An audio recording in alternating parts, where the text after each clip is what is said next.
always mispronounce your name. I am so sorry, Dr. Young Adila. Somehow Dr. Hi. Young Adila binti Shamsul Harumai. She's a senior lecturer in the Department of Urban and Regional Planning, Faculty of Built Environment, University Malaya. Dr. Adila is the first researcher to explore the Makioneki. I don't know whether I pronounced that correctly in Japanese. It's a concept of a community rest. I cannot even remember. I think later on Dr. Yong Adila can actually explain more about this concept in her example of the grant that she received. So she have been receiving quite a lot of grants here. One is actually international, like Sumitomo Foundation Research Grant in 2016 that enabled her to introduce the concept in Taipei. And then she also looked into women mobility using the LRT in Kuala Lumpur, where she then later awarded the AHRC Research Networking from UKRI grant from the UK, working with Coventry University and also Design Park and Pakistan collaborators. She incorporates her research into the undergraduate teaching and make it come to life and feel relevant. Other than lecturing, is also involved with community-related grant using through UM Cares. I'm aware about UM Cares as well. And fundamental research grant awarded by the Ministry Education in Malaysia. So she involved in integrated research and Faculty of Engineering and Faculty of Medicine in the University of Malaya through her active transportation research project. So it's quite interdisciplinary as well. So if you are looking for some tips, I can see a lot of insight that we can actually learn from her. And recently, she also received the AUA Scholar Grant Award that allows her to conduct a project with universitas in Indonesia on women's mobility. So she is an active graduate member of Malaysia Institute of Planners, a member of Transportation Science Society Malaysia, and also a member of Perak Heritage Society. So welcome, Dr. Yong Adila. Thank you so much for being here today. The Welcome. second individual that I want to introduce is Dr. Boniface. So he is an associate professor at University Malaysia Sabah. Now, he has secured in total 18 research projects with a total funding of 6.5 million ringgit.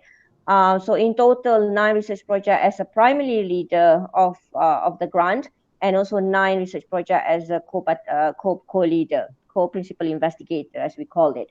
So he has authored and co-authored 36 international publications, and there's quite a lot there, and founder and head of Cluster for Agriculture, Industry Center of Excellence, Ministry of Higher Education, Malaysia. So he is also head of consultant for Malaysia Fresh Food Consumption Study, Ministry of Agriculture and Agro-Based Industry Malaysia. A consultant for Sabah Third Agriculture Policy, so there's a policy relevance that he's currently doing, and Ministry of Agriculture and Food Industry in Sabah. He is the master trainer for digital entrepreneurship under E-Usahawan program under Malaysia Development Economic Corporation, editorial board for Malaysian Journal of Sustainable Agriculture, key implementer in several community projects under the National Blue Ocean Strategies within the several agricultural agencies. And without overdue, I'm very, very honored to actually have a conversation with both of you today. Thirdly, we also have a representation from Social Innovation Movement. So we have today Ms. Hasbi Zuraiha, our Chief Operating Officer here. So envisioning the world where knowledge, action, and capital complement, Hasbi actually has dedicated her career to the impact sector. So she has co-founded the Social Innovation Movement, a think tank that focuses on research impact. And previously, she was working with the various NGOs and startups for over 10 years. And in every role, she collaborates with impact partners across sectors and industry to seize the opportunity and achieve common goals. So she has a bachelor degree in psychology and also currently pursuing her master degree. So I think the insights that Hasbi is going to bring on the table must be, quite fruitful for us because I think she's been working quite a lot in the CSR area and also on the impact research impact area as well. So welcome to all of our panelists. Thank you so much for being here today.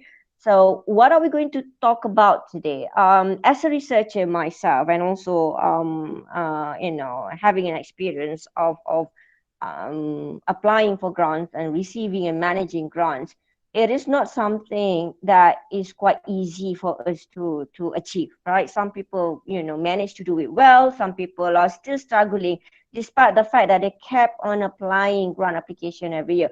So I think today's session is quite useful because we are trying to get this insight and experience, and a platform for those who are actually experienced in getting this grant successfully, to give some tips. How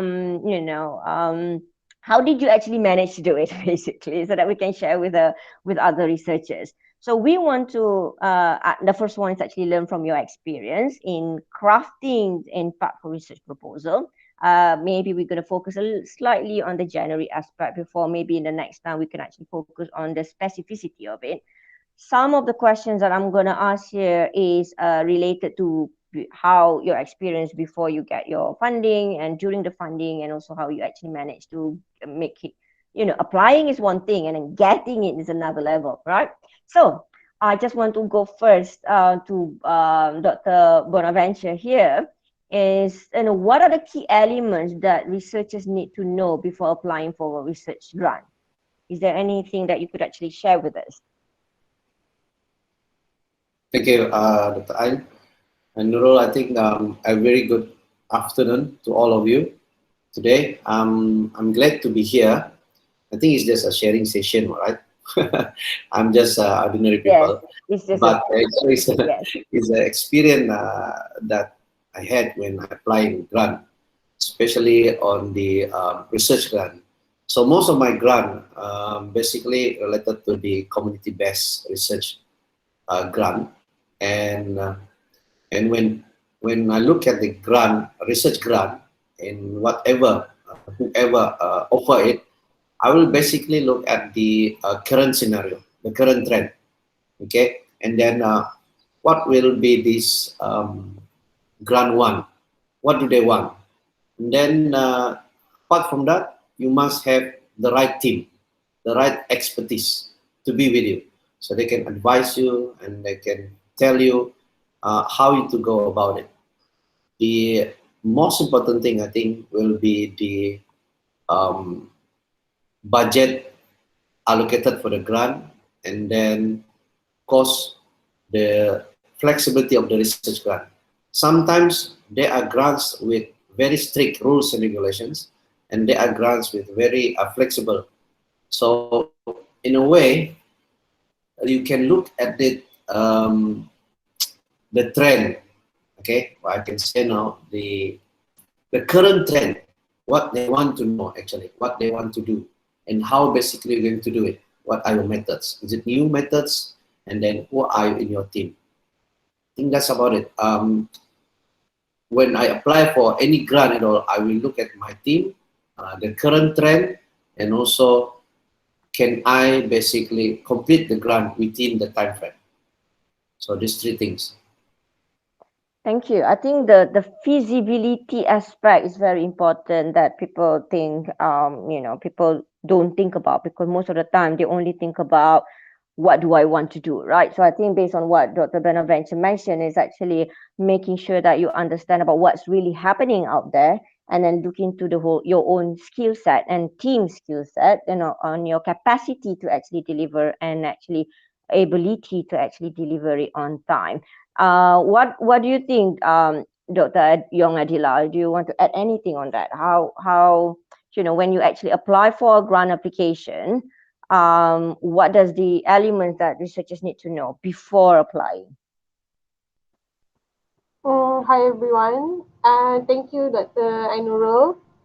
Um, I I agree with everything that Dr. Bona said just now. Um, and I would like to add, I think one of the main thing is to also know your funder. You know, who is you might not know who is the assessor. You might not know who is the panel, but you know that if that certain grants, let's say from Japan, they have certain way of um, how do you say, it's not certain way of analyzing your grant. I mean, there's certain um, perspective that they are looking at, you know. Then if you're applying for in UK grant, I think the way they think about one topic is probably different with the other funder. So each country has different way, you know, of assessing your grant, and you have to know your funder. I think that is very, very important. So, in fact, in Malaysia, you have different, you have the government, you have the foundation, you have the NGO, not really NGO, like private organization who offer research grant, right?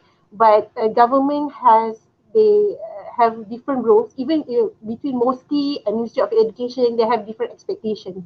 So you have to know, like, what are their expectation. So I consider myself as a young researcher because I just graduated in 2015. So when I first set my foot in UM, okay, it's like, okay, this is a research university, so I had to, you know, focus myself into research and look into possibilities on where I can go and where I can move on, because I have these senior lecturers, I have these senior professors who knows everyone in the industry. But okay, how should I put myself in the field? So, uh, for instance, I'm in the transportation field, right? So it's a huge field. So it overlap with engineering. Sometimes it can overlap with the social science faculty. It can overlap with the business faculty. So where and how to put yourself is very important.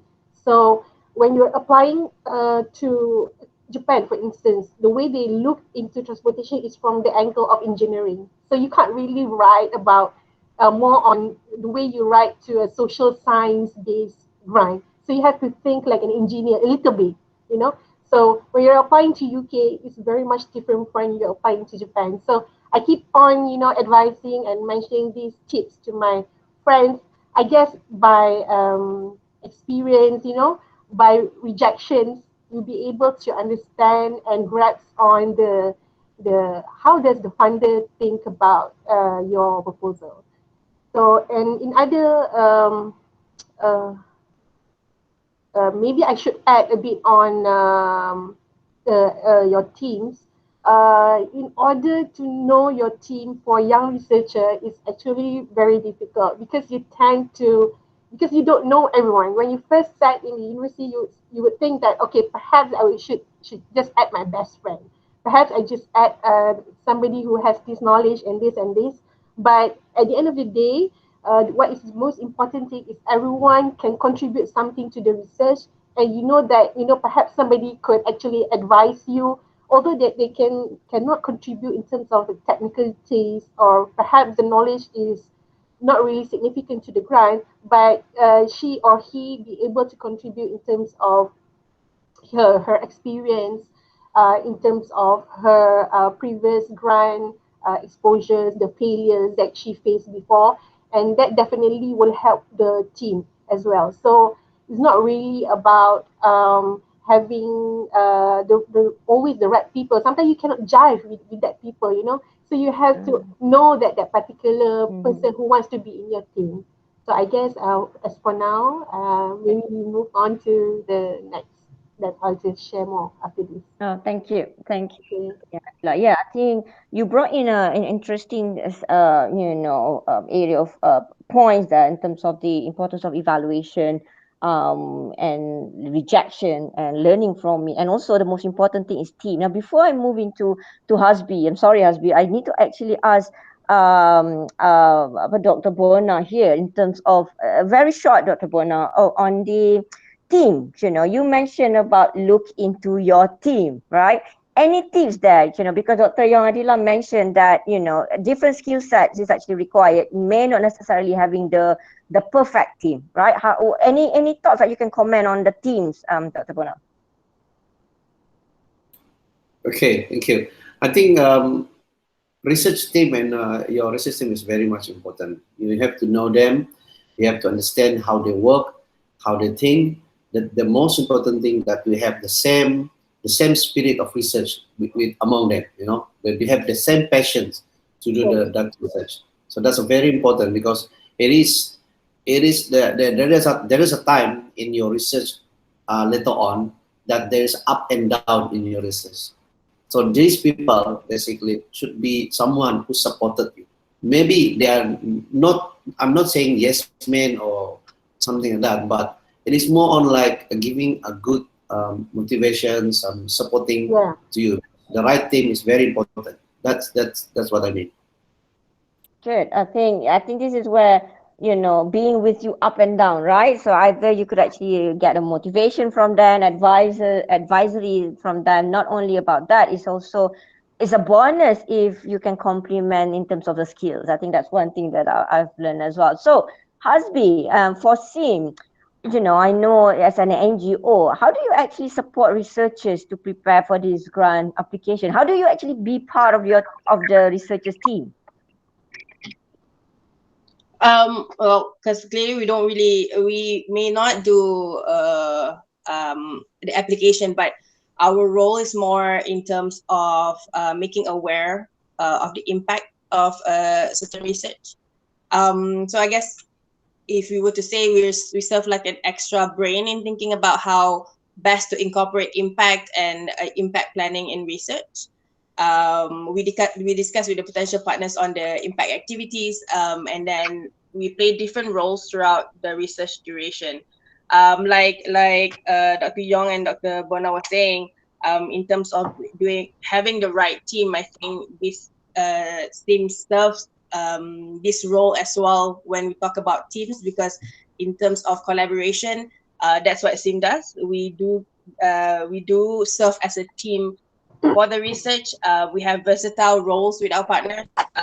For example, when we were doing partnership with Brunel and MMU on intergeneration research, we did the impact collection side, and then the on-ground execution and dissemination part.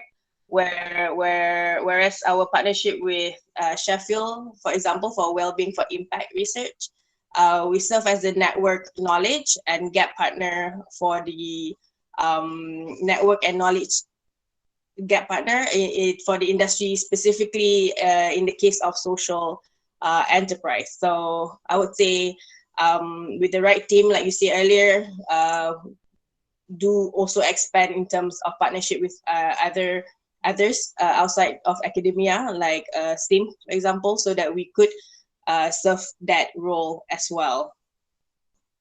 All right, thank you. I think you mentioned an interesting and important aspect here, research impact, right? I think my next question is looking into what are the key reasons that your research grant, I think Dr. Yong, Adila, and Dr. Bonaventure, what was the key reason that you think your research grant was funded? All of the funding that you actually received so far, what are the key reasons? Was it actually, because I think Dr. Bona mentioned about the first thing that she looked into is actually on the community. So I'm assuming that is actually the impact that he wanted to bring on the table here. So maybe we go first to Dr. Yong Adila in terms of your key reason for your research grant to be funded. Okay. I think there is no specific recipe. As I was saying, the different funder would have different expectations. So let's just um, I will just share a bit about my whatever that I've got previously. So for Sumitomo, I have few rejections. I think I applied three times or two times, and then I got rejected. And then the third or the fourth time I applied and I got it. And this year I applied again. I didn't got it. So it's like, okay then. So what's the real reason?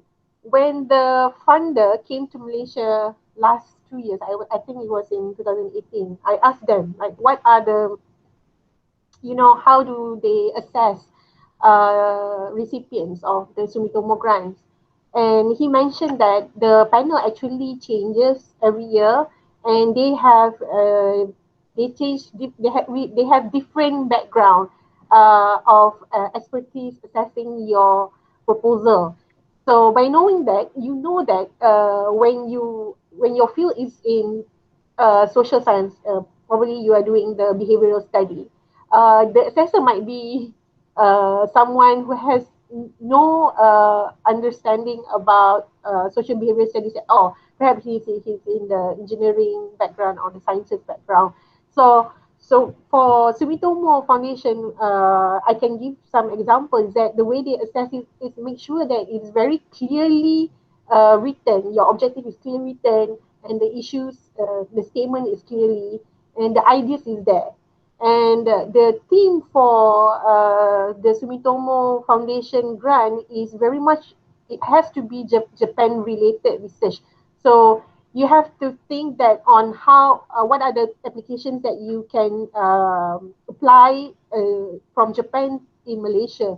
For instance, what I'm doing, Machino Eki in typing, was that that concept is actually not really new in Japan, but was not really very much explored. Uh, we take up that idea and apply it into the community of typing, whereby the shop houses can be utilized as a pit stop for pedestrians and also tourists. And of course, there's up and downs, successful stories and unsuccessful stories of that particular project. But as you can see, what I can see that why how can I get that particular grant is very much focusing on what are the ideas itself. I think the ideas. So Mm. throughout the applications that I've applied to Sumitomo, I can see that if you don't have any interesting ideas, that will be one of the key failure to get that particular grant, because you know that the assessor is not necessarily come from the same background with you. So it has to be Mhm. clear in the proposal. It has to be correct. You don't Mhm. have to really write like you write to FRGS or TRGS and things like that. But for HRC grant that I got from UTRI, is very much on when you look into the grant itself, it actually encourages you for networking between different countries. So I randomly, actually not really random. I made some research on Pakistan, Design Park Pakistan, and also I made research on Coventry. I had a few universities, in fact, and then I look for not for similarities, but I look for partners or collaborators that can contribute something to the research. For instance, Mhm. she's the faculty of the environment. She's a psychologist, and she also partnered with from Vienna, from Michigan University. So throughout this partnership, and then we tried to explore another partner in Pakistan.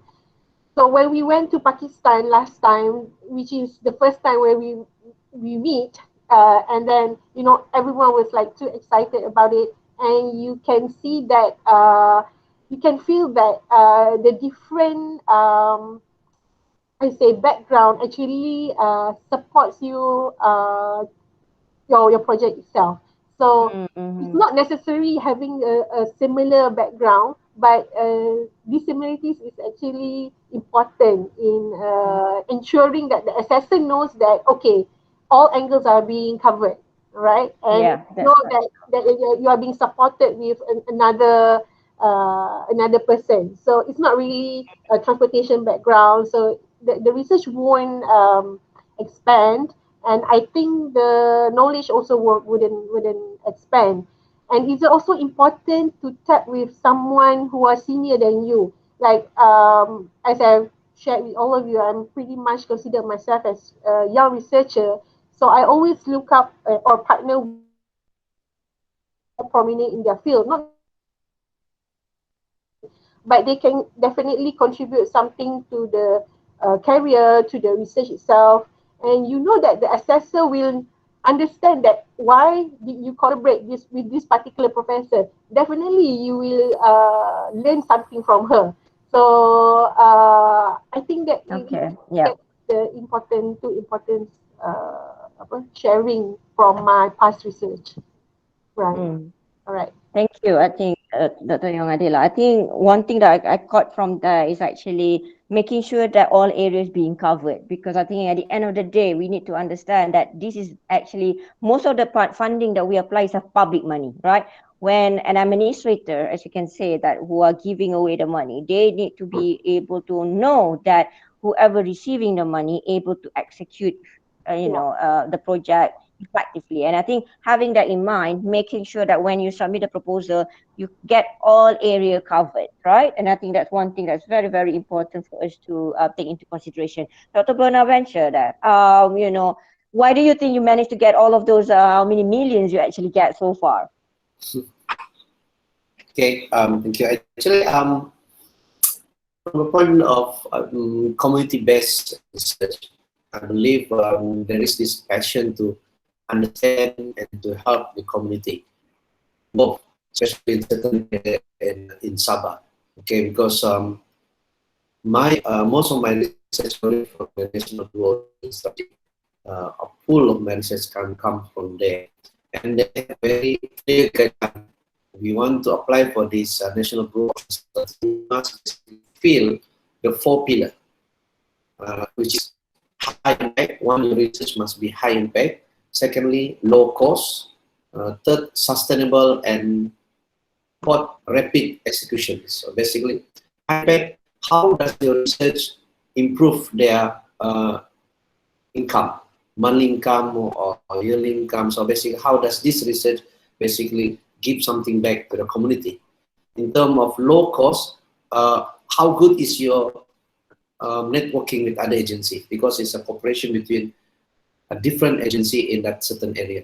For instance, I have this seaweed project, so we have to discuss with the Department of Fisheries, and then the farmer of, I think, marketing agency, and also we have to discuss with the Cornelian, and so many people. So you have to engage with them and try to get all of them one to basically discuss um, in one basically mission and vision for that community. How basically we can help each other.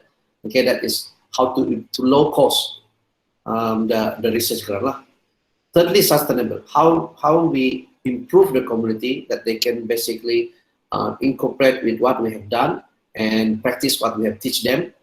And lastly, rapid execution. How we can conduct the research within 6 months, 3 months, or maybe 12 months. It depends on the numbers of period of time that they've given us. So to me, really is to understand the respondent itself, the community itself, what they really want and their needs. And I agree with I think Dr. Yong Adela just now. You need to have interdisciplinary research team where different expertise come and assist you. For myself, I'm basically more on the marketing side, and I have some of my members from the IT and other from psychology even, and some of them are from the marine science and so on. So we pull our expertise together and try to understand what the community really want and come up with a proposal. And I believe this is what the most of the panel see. One is the recommendation for the community. Secondly, the support letter from the community that they want us to be there. It's not that we want to be there, but the community want us to be there, and we have good networking with all the agency. I think that's about it. Thank you. I think that's very, very important. I like the fact that you mentioned about this rapid execution. Based, I just want to add a few things on that, because I also just received the UKRI funding for the COVID-19 response research funding. And I think one thing that I've learned so far, that why we actually managed to get that funding was actually because of this rapid execution. When I say about rapid execution, I think I agree on what Dr. Bonaventure mentioned, because no longer research, funders want to wait 18 months or 36 months before they actually get the benefit from the money, right? I think they started to think about, okay, if we actually have this limited amount of money, we wanted to support research, which research that can actually provide us with rigor and relevance. You still follow the process as a researcher, but yet at the same time you're able to provide some sort of benefit to the community, or to the beneficiaries that we are talking about. So I think an innovative way of working is about integrating your outcome and your output or dissemination alongside across your deliverable. So basically you have a milestone of delivery. Every 3 months you have this rapid output that you give back, to the community. And I think that's a very, very innovative way of integrating that in your research grant proposal. And Hasbi, I'm just very, very curious here in terms of, how can actually SIM actually support this research impact for grant application here?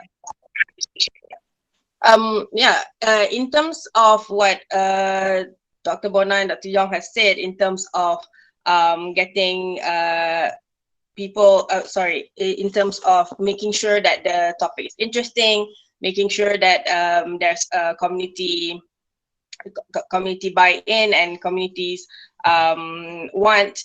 I think that the best way to ensure this, especially with the rapid output that you mentioned as well, the best way to ensure this is through impact planning. And with NGO like us, that's exactly what we support in terms of research, is this impact planning, where we help with the building network from the onset of the application, for example, helping identify gaps on ground or between industry, public sector, like Dr. Bona mentioned, more of a collective intelligence, and also not just the impact before, planning for impact before, not just ensuring impact is done throughout the research, but as well as making sure that impact is done after the research, in terms of disseminating the research to relevant stakeholders afterwards as well. So I think with this kind of impact planning, it would also be useful, or it's good to say it's a key element for success, I imagine. Yeah. Okay, that's quite interesting. There's I know, or something we call it a pathway to impact, right? So you embedded a different way of data collection for impact alongside the showcase that you take into consideration the impact of your work quite early on, because I think, like I mentioned before, um, we are dealing with the public money. We are dealing about, with other people's money, right? And they want to see whether we are accountable, whether the project that we propose is actually feasible. I think these are the keywords that we mentioned. Right. Okay. Let's move on to the next question. That how can we actually, I think we mentioned now what are the key reason of why our panelists think that they managed to actually secure the grant. Okay, so we have a few here in terms of, how can we actually increase the impact, looking at the cost, reduction through partnership, rapid execution, making sure that it's actually sustainable, trying to actually encompass different types of team members, and more importantly, taking into consideration what the funders want. Okay. Now, looking into this importance of this assessment and evaluation, I have this attraction to assessment and evaluation. Most of my work is actually looking into that as well. How can we actually maximize it? How can we actually maximize the success rate? Because if we actually embedded every single aspect that we discussed just now from the panelists, so in total we have around 5 items there.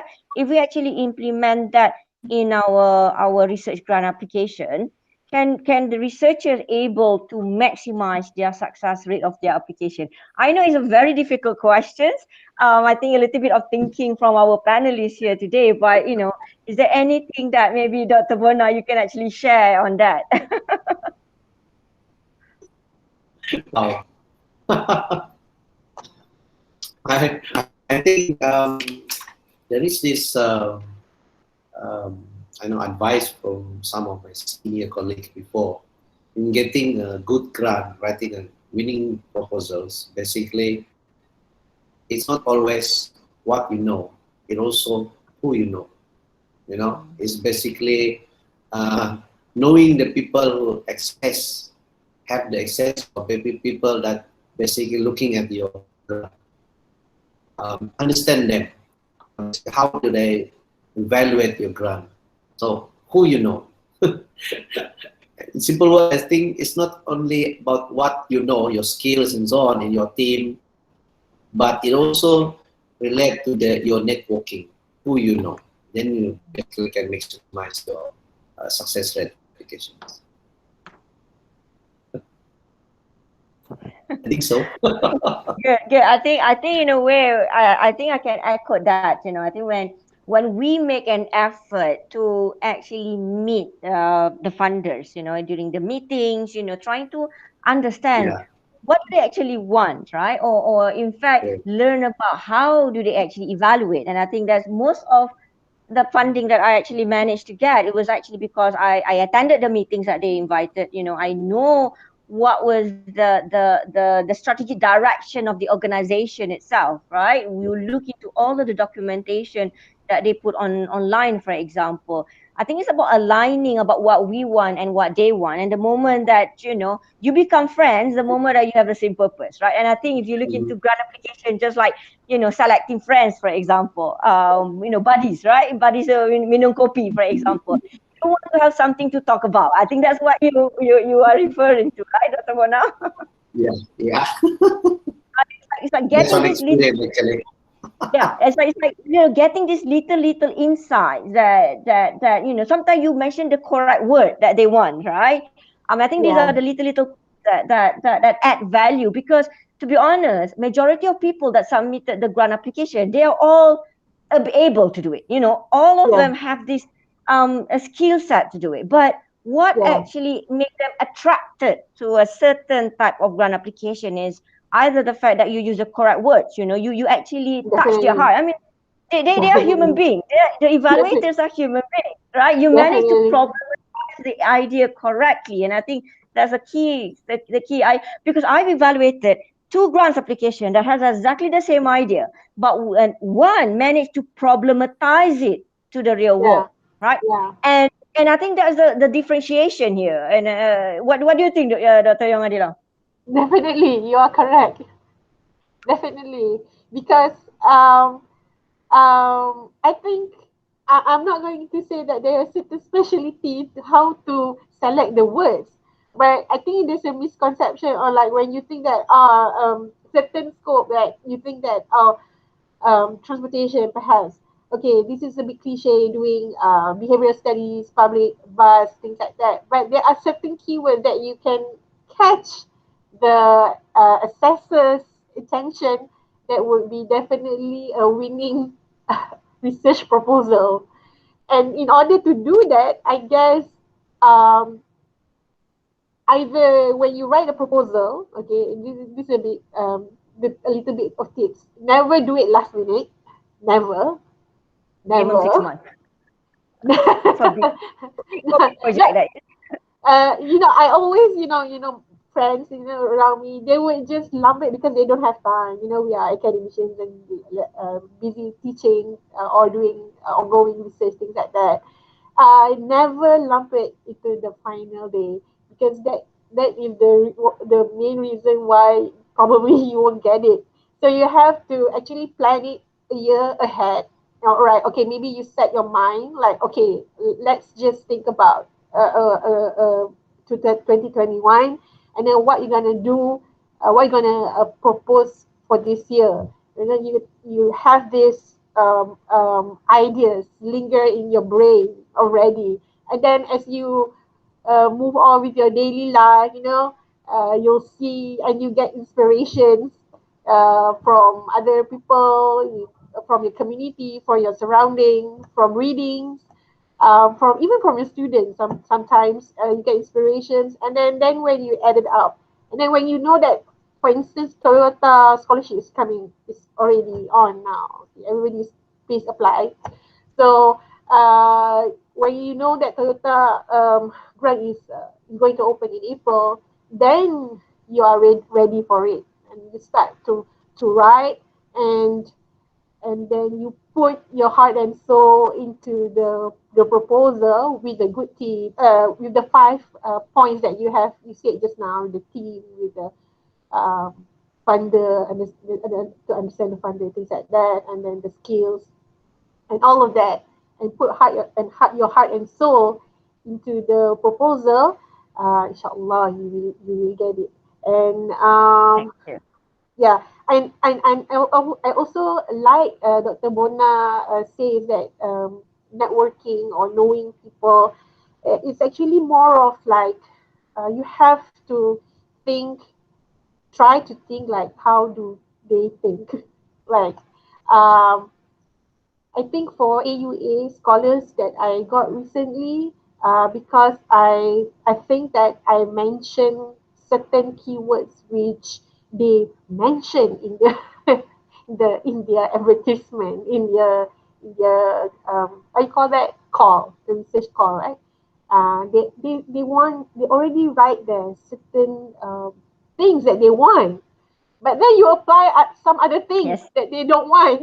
So that's why you didn't get it. So you have to read that's correct. carefully, word by word, and then you can know that the keyword that they want, they are looking for.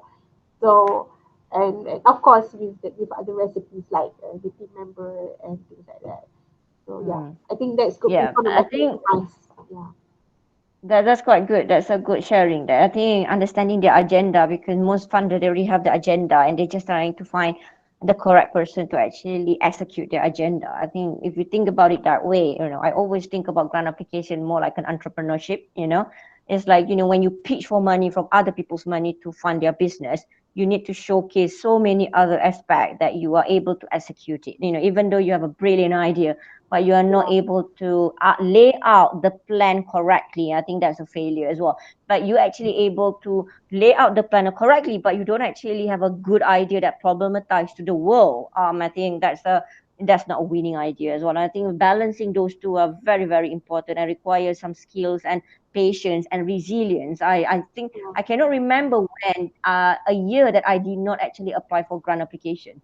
And I think it's about like what Dr. Young Adila and Dr. Bona mentioned, the people don't really realize how much work the rejection that we got so far in order for us to actually get the grant itself. And so don't be disheartened that the fact you got you did not actually get the grant. I think it's just a process that we have to go through to upskill ourselves in order for you to get to the next level. And right, Hasbi, do you have any other things that you wanted to share in terms of this maximizing the success rate? I think it's definitely true when Tobona to Young was mentioning about the funders, knowing exactly who the funders is and what they want, aligning with what they're looking for, because this proved to be true when through our partnership with Sheffield, where the funder that funded us is changing the story, and they are very big in impact. And because the whole research and the whole approach to the application was on well-being for impact, so I would say that had the right fit with them, and that's probably something that maximized our chances for the funds. And I think moving forward, funders will be more and more attuned with impact and expecting this, because they will be expecting more return of the investment, like you mentioned earlier about they need it to be fast now. So there is that opportunity for you to get to align yourself with more thoughts and things with impact, to tap on to these different funders lah, I would say. Also, Okay. also, I would like to add, having a tangible research output would help as well. Again, for example, in the research with Sheffield, the one of the output was a toolkit, well-being for toolkit, well-being for impact toolkit. And I think having a tangible output in research entices funders as well, because it's not just a paper, but it's also something that can be disseminated quite quickly and to see what effect it has. Thank you, Hasbi, for sharing that. I think we have one question here. How can we get feedback for our research grant? I think that's quite interesting. That's quite interesting. Anybody wants to actually share that? Because I think maybe before I give it to the panel, I think one thing that I really love about my colleagues is actually they are very good reviewer. I take research grant. I really when I write my research grant, I always give to my colleagues and say, can you please kill this grant? Meaning that I think Dr. Adila mentioned about making sure that we look into the evaluation and assessment. So what I did was that I always give the evaluation and assessment to my colleague, and then they try to evaluate my grant application according to that. And I think that works because you let somebody else to evaluate your work, just like when you do your publication, and then give feedback on making it stronger. Dr. Bona and Dr. Yong Adila, have you actually get any feedback from the grant application?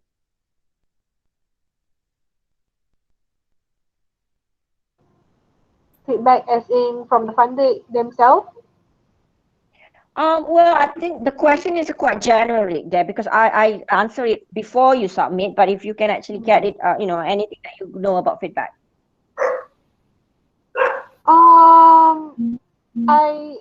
I I never get feedback from the funder specifically on why did they reject or actually accept the proposal.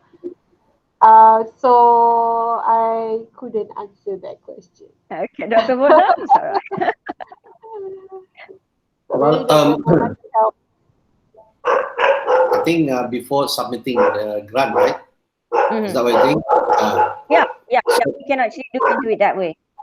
Yeah, before submitting the grant, I think it's very important for us to get the other members to participate in that proposal. Get their comments, and also you don't do it alone. I used to do that before. I write the proposal first, and then I get them to evaluate what I've written.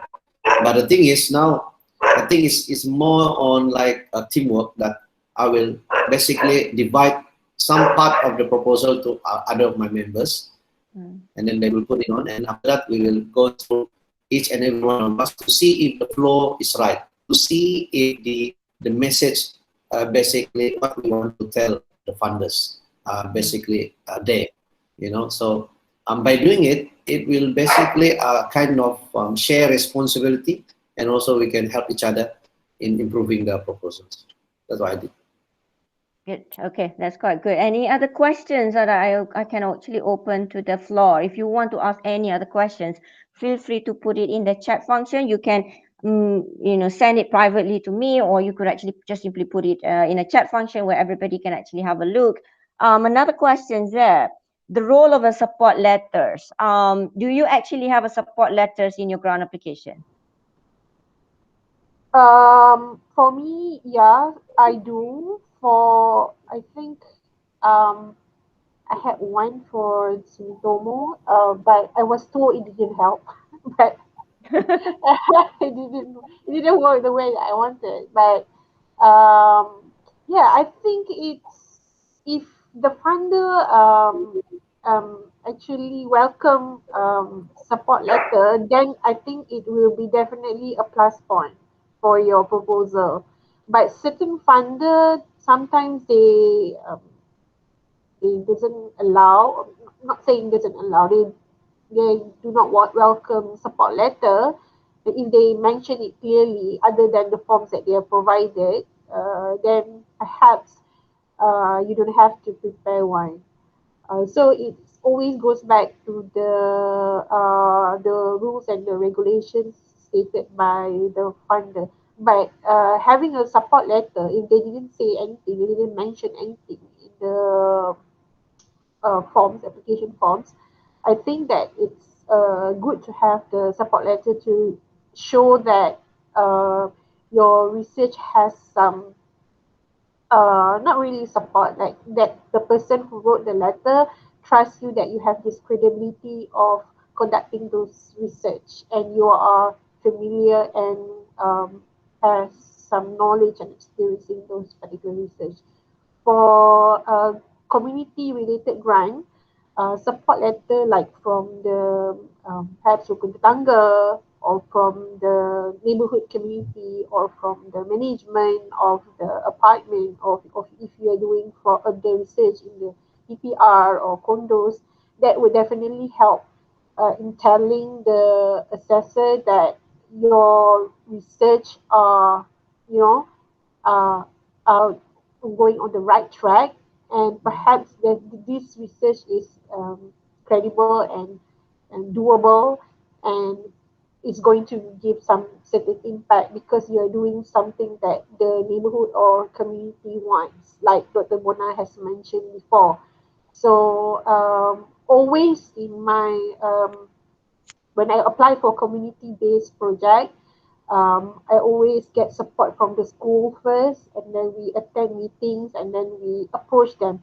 I think that those values that I learned when I did my PhD in Japan, I learned that pre-negotiations is important. Like, Yeah. yeah, so you engage with them first, even though that you think like, uh, I don't know whether I wanted to do this research or even I got this grant or not. But the sincerity of conducting you want to help the community um, must come first before you actually apply for the grant. So you meet them and then you get to know them, you get to know the teachers, and then you ask them what are their needs.